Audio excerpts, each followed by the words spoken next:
Hello every one, tablets இல்லாமல் நேச்சுரலாக periods வர வச்சு என்னோட பிசிஓஎஸை சரி பண்ணுற ஜர்னியில் இன்றைக்கி என்னோட டே 25 ஆஃப் நோ சுகர். விநாயகர் சதுர்த்திக்கு ஒரே ஒரு கொழுக்கட்டை சாப்பிட்டது என்னோட 20 இயர்ஸ் வரலாற்றிலே இந்த நோ சுகர் ஜர்னியில் தான் ஃபர்ஸ்ட் டைம்.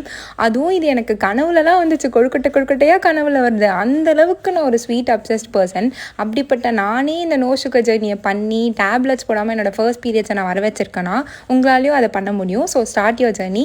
அண்ட் நீங்கள் தனியாக இல்லை, வாங்க நம்ம சேர்ந்து இந்த ஜர்னியை பண்ணுவோம். இந்த ஆடி முடிஞ்சு ஆவணி ஸ்டார்ட் ஆனதுலேருந்து எங்கே பார்த்தாலும் ஏதாவது ஒரு ஃபங்க்ஷனாக இருக்குது. இன்றைக்கி மார்னிங் வந்து ஒரு புது வீடு பால் காசுற ஃபங்க்ஷன். ஸோ அதனால் மார்னிங் ஒர்க் அவுட் கம்ப்ளீட் பண்ணிவிட்டு அந்த ஃபங்க்ஷனுக்கு ரெடி ஆகிட்டு இருக்கும்போது தான் நான் கண்டுபிடிச்சேன் இந்த ட்ரெஸ் வந்து எனக்கு லூஸ் ஆகியிருக்கு. ஒரே ஹாப்பி தான். அண்ட் இன்னொரு விஷயம் என்னென்னா, எனக்கு வந்து பிசிஓடி வந்து ரொம்ப சிவியராக இருக்கும் போது என்னோட ஹெட்டோட சைட்ஸ்லலாம் சில இடத்துல வந்து பால்னஸாக இருக்கும். நிறைய இடத்துல பஞ்ச் ஆஃப் ஹேர் ஃபால் நடந்துச்சு. ஸோ ஃபஸ்ட்டு ஹேர் ஃபால் ஆகுது ரெடியூஸ் பண்ணோம் அப்படின்றதுனால நான் பிரசாட்டா அப்படின்ற ஒரு பேஜோட அட்மினை வந்து நான் என்கொயர் பண்ணும்போது அவங்க எனக்கு ஒரு 3 minutes லாங் வாய்ஸ் மெசேஜில் நம்ம என்ன மாதிரி கேர் பண்ணோம் அப்படின்னு சொல்லியிருந்தாங்க.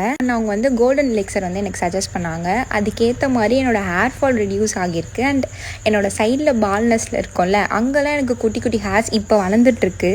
இதெல்லாம் ஒரு 20 டேஸில் எனக்கு நடந்திருக்கு அப்படின்ற போது I just wanted to share it here. And நீங்களும் உங்களோட இஷ்யூஸை சொல்லி அதுக்கு என்ன ப்ராடக்ட் யூஸ் பண்ணலாம் அப்படின்னு நீங்கள் கேட்டிங்கன்னா she will be suggesting her opinion to with டயட்டில் நம்ம என்ன சேஞ்ச் பண்ணணுன்றதும் கூட. And coming to the meal, function வீட்டில் கேசரி பாயசம் இது ரெண்டும் அவாய்ட் பண்ணிட்டேன். அண்ட் வீட்டுக்கு வந்து என்னோட செகண்ட் மீலை வந்து பொறுமையாக செஞ்சு எடுத்துக்கினேன். சிக்கன் அப்புறம் 2 எக் போட்டு ஆம்லேட் கீரை சாதம் சாப்பிட்டு என்னோட டேவை கம்ப்ளீட் பண்ணிட்டேன். And this is for the day. உங்கள் அப்டேட்டும் நீங்கள் தந்துருங்க. ஓகே பாய், நம்ம நாளை சந்திப்போம்.